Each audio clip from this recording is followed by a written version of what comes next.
That's all done. So here is the idea for the show. The idea for the show is, is to read about interesting, thought-provoking, controversial things that happen to be on Wikipedia. And I thought, what a great way to open the show if it becomes a show. Maybe this isn't even going to be a show. Maybe this doesn't work out. Maybe this backfires ultimately in my face. But if it does work out, if it is good, if it does work, then I don't see why the first episode should not be about something like a Merkin. So that's our first topic is Merkin. And then the idea here is that in the future, you leave your comment below about a topic. You know, you write in a topic that you want to be read, and I will read that topic on Wikipedia. So that's the idea. That's the idea. So Merkins, and I'm not gonna, let's not bury the lead. Let's just dive in because you know what am I gonna? Oh, I didn't turn my lights on. What am I gonna talk about Merkins when really I'm here to learn, just like you. That's why you're here. You're here to learn something on Wikipedia, and you can't read at the moment. You need someone else to read it for you, and that's what I'm here. That's how I serve my purpose as an unemployed person at this moment. All right, let's read about Merkins. So here we go. There's Wikipedia. There's the page. This is Merkin right here. Sorry, Merkin right here, as you can see. And there is a picture of what a Merkin kind of is. It looks like a fur burger over the genital region of a person, boy or girl, does not matter. And we don't want that there. And okay, let's dive in. Let's dive in, shall we? Merkin.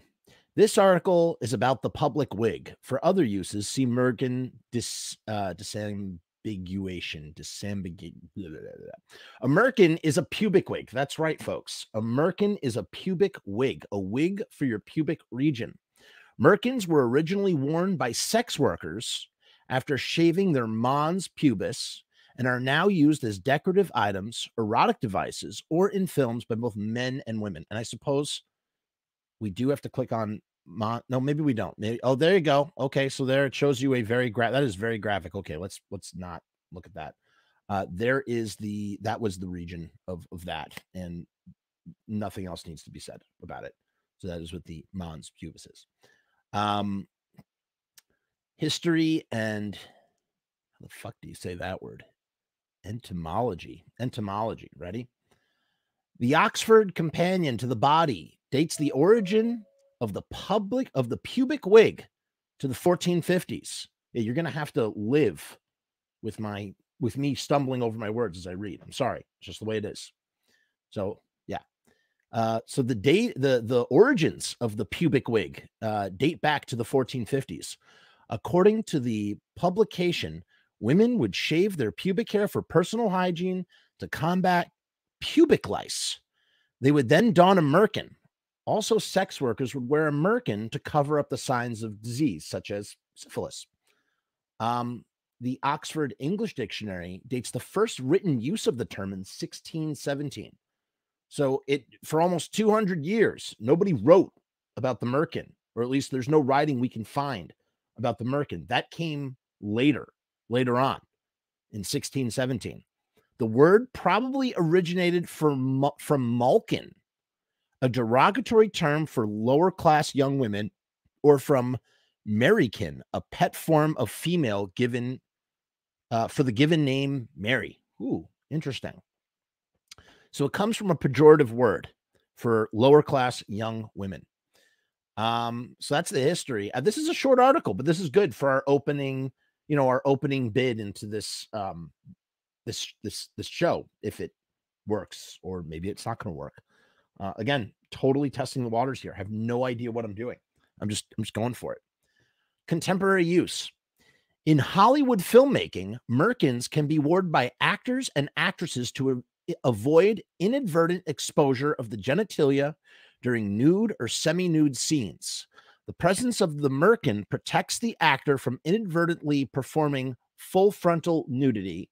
Some contracts specifically require that nipples and genitalia be covered in some way, which can help ensure that the film achieves a less restrictive MPAA rating. MPAA rating, that's, rated R, rated NC-17. And the reason why the film would want to have a less restrictive MPAA rating is because then it can be shown to a wider audience. Wider audience means the potential for a bigger box office. It's more likely that people are going to take their children to a movie or whatever, take kids under the age of 18 to a movie if it's rated PG-13, as opposed to being rated R or NC-17. NC-17 is a ratings killer, is a box office killer. If your movie will do better as an unrated movie than it will as an NC-17. There's something about NC-17 that just destroys it. A great example of an NC-17 movie, I can think of so many other rated R movies that are way more crazy and messed up. The one of my favorite films of all time, The Cook, The Thief, His Wife, Her Lover, is rated NC-17. Yes, there's some nudity. Yes, there's some violence. Yes, there's some excrement. It's it gets pretty it gets pretty gnarly. It's definitely a gnarly film, but is it more extreme than some of the rated R films out there? No, definitely not at all. And so therefore, but it holds like an allure almost for being NC-17. It adds this extra dimension of forbiddenness. Before NC-17, a movie could be rated X. So the Merkin is a very important tool in Hollywood to sort of do that. And I'm sure it creates some sort of comfort for the performers, for actors and actresses in general. You're bumping uglies literally with strangers or people that maybe you've never done a scene with them. Maybe your first scene is a nude scene. Maybe you're supposed to be maybe you're working background, or you're supposed to be a small character role where you're playing a stripper or some sort of, I don't know, just someone involved with nudity. And the very first thing you do, or maybe you're having a torrid love affair with a stranger that you just met. And the first thing you got to do for the story is get completely naked with someone who you met once before. Maybe you met them during the table reading. But you definitely didn't get a chance to rehearse.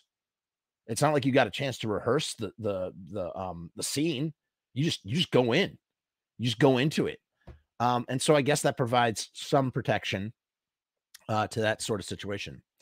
A merkin may also be used when the actor has less pubic hair than is required, as in the nude dancing extras in The Bank Job. Amy Landecker wore a merkin in A Serious Man for a nude sunbathing scene. Bikini waxing was not common for 1967 when the film is set. So she is clear down there, if I could put it in those terms. And she needed a merkin in order to better represent the period dress of the times in 1967, where people were just full beaver, man. Women, full beaver, 1967. General thing. Here are some examples of merkins throughout Hollywood history. Lucy Lawless was fitted for a merkin for the 2010 TV series Spartacus, Blood and Sand, but did not use it. So that's interesting. She was fitted for one, but didn't even bother using it. Didn't go down.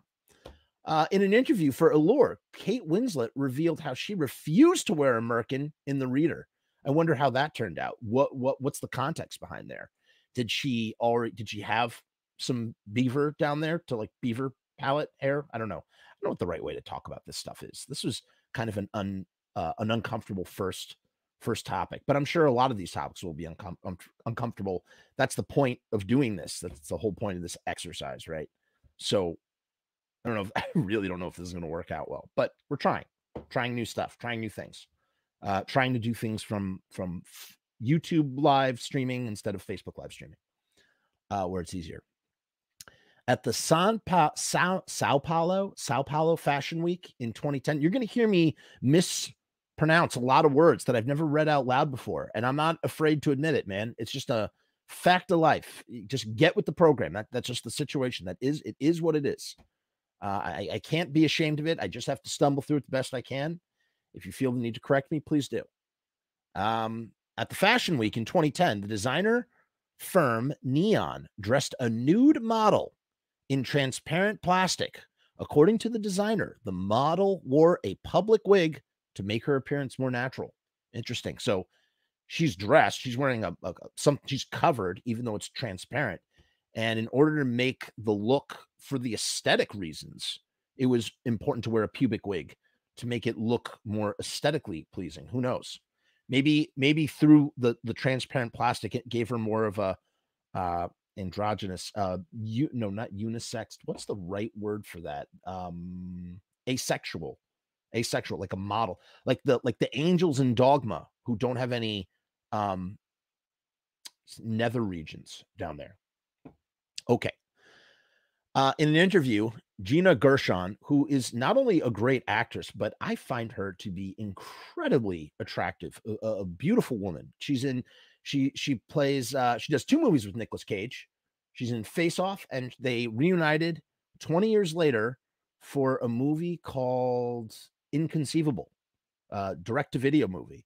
But in William Friedkin's phenomenal and criminally underseen Killer Joe, Gina Gershon revealed that she had to wear a Merkin. I believe that movie was rated NC-17. Killer Joe was rated NC-17, probably for the fried chicken fellatio. Spoilers, sorry, if you have not seen that. Fried chicken fellatio. That's right, folks. I just said that. Fried chicken fellatio. In the director's audio commentary of The Girl with the Dragon Tattoo, director David Fincher discussed how a Merkin was used for actress Rooney Mara after she suggested to him that the character she portrayed in the movie was a natural redhead in the book and actually dyed her hair black. Consequently, the Merkin she wore was made in the color red. For the release of the movie in Japan, Fincher stated, "I believe in Japan we had to put a mosaic over it because fake pubes are considered to be ... nasty." In Stanley Kubrick's film, Dr. Strangelove, the character of the President of the United States, played by Peter Sellers, is bald, and his name is Merkin Muffley. I never thought about that. President Muffley. Ha, that's hilarious. In the Italian film La Pelle, English The Skin, which takes place during the Allied occupation of Naples after World War II, blonde Merkins are made for the local prostitutes to pass for blondes for the U.S. soldiers. Huh, interesting. In the television series Black Sails, loved that show, but did not watch the last season. It just sort of fell apart for me. Jessica Parker Kennedy wore a pubic wig. I don't know who that is. Oh, her. She a gorgeous, gorgeous, gorgeous girl. I know I've been saying a lot of girls are gorgeous in this thing. I don't know why. I'm just calling out beauty like I see it. She's she's also a very talented actress. But now I'm putting the name to the face. She wore a pubic wig. In one of my personal favorite films, I should say, The Greasy Strangler, the character Janet donned a Merkin. And she, the character of Janet, the actress, excuse me, I'm forgetting her name. She was very brave to, Elizabeth de Razzo. It's really great that they have these little pop-up things, so you don't have to click on the Wikipedia page and go somewhere else. Elizabeth de Razzo had to wear the Merkin, and she did a lot of very brave, I would say brave nudity, because people of her stature typically don't get nude on film, and it's not an easy thing to be nude, period. And I could just imagine how that must have been. Thought it was very brave and daring, and I applaud her for what she did. Now, left out of the contemporary use of the Merkin is probably the most, I guess, egregious would be the right word, use of the Merkin, for me at least. One of my all-time favorite films, Return of the Living Dead, which you can see, boom, right here. So this is from Arrow in the Head, one of my favorite. I used to read this guy all the time. He has something called The Test of Time, The Return of the Living Dead. And Return of the Living Dead, great. There's your Tarman, zombies, gas, totally taking the zombie genre and flipping it on its head and doing something completely different. Literally running in the other direction from George Romero's Night of the Living Dead, which I consider personally to be my all-time favorite movie of all time. And, it's like, it ain't easy to walk in George Romero's shoes. And I think Dan O'Bannon did it really well. Well, he, part of the setup of this film is, it's punk rockers trapped in a cemetery with a bunch of dead people that want to eat their brains. That's a very oversimplified way of saying what that movie is, but for time's sake, I'm just going to say it like that. And one of the performers is uh, Linnea Quigley, aka Trash, and she is a punk rock chick with fiery red hair and a lot of attitude. Here are all the punk rockers. You can see them right here. There's Trash. She's right over there. That's Suicide, Spider, Scuzz, Casey, what's this? And Chuck, and of course, Tina. Driving to go pick up Freddie from his job at You Need a Medical Supply Warehouse. And Trash, of course, is in a lot of these 80s movies, people get nude. That's what happens in these 80s horror films. Kind of like, goes with the territory, really. And so Linnea Quigley's character, Trash, is talking to Spider, as you can see here in the scene, and they're talking about different ways of dying. Well, he's not. Friggin' Spider is not. It's Trash who suddenly goes, "Have you ever fantasized about how you're gonna die?" And Spider's like, turns to her and is like, "What? What are you, crazy? Like, this is ridiculous. Like, I don't want to talk about that, even though they would all be dead in a few hours." Spoilers. Boy, I do the spoilers after. I should do the spoilers before I spoil it, right? And for her it's probably the most on the nose irony of all time. She goes, "For me, I would like it if a bunch of old men ripped off all my clothes and started eating me alive." And then she proceeds to do what she's doing, as you can see right here. She rips off all her clothes in the cemetery. The music comes in, which is her theme, Trash's theme. "Tonight we'll make love till we die. In darkness you will find me. I dance among the dead." Da, da, da, da. Just warning you, I'm going to sing a lot. That's what I do. I'm a song and dance man. But she starts dancing naked on a tombstone. She gets full on naked, right, in the thing. And here is, let's see the part about the Merkin. She gets full on naked, buttocks and pubic region, and Spider and Scuzz are and Suicide. No, not Suicide. Suicide and Scuzz are dancing around her while she's on the crypt tombstone thing, dancing naked, and they're holding road flares and everybody's dancing. And it's like the coolest. It's like one of my favorite scenes from any 80s film. It's just so great. It's just so gratuitous. It's gratuitous. It's unnecessary. It fits with the theme of sex and death. That is Return of the Living Dead. And sort of those sort of themes. I mean, that's ultimately what all those themes are. But here I'm going to read this part. As for the incredible, how about Linnea Quigley's unbridled sexiness as Trash, the morbid punk rock chick whose foully perverse and foreshadowed death wish comes to ferocious fruition. Too damn hot. Word is producers originally balked at the idea of showing pubic hair during Trash's full frontal nude striptease in the graveyard. Every teenage boy's dream, mind you. It's not lying. Prompting Linnea to embarrassingly shave her nether region instead. After one look, the same producer said that it was even more unbecoming, but trend-setting, so a specially customized Merkin, a pubic toupee, was created and attached to Trash's G-string in order to simulate her hair down there. Fooled me, aroused me, forever impressed me. Of course, in the way which Trash meets her maker or makers is just durably memorable. Parading around in the rain in nothing but a ripped blouse and a pair of leg warmers and a soggy Merkin, she falls into a muddy pit in the cemetery, only to be gang ravaged. What a word. And it really kind of like, wow, I never thought about it like that when you use that word gang, which is used in other, euphemisms, if you know what I mean. Gang ravaged by a courtier of fetid and flesh-starved zombies. Just as she pined after. Boy, this writer is has a thesaurus handy, using interesting off-color words. Not off-color, but, you know, just different words to make them unique. I don't know. You can always tell when a writer uses a thesaurus, I think. You know, there's, like, just a certain level of, like, I'm definitely using a thesaurus. I don't know. So yeah, so that's Merkins. If I left out any examples of Merkins that you think should be mentioned, please note in the comments below.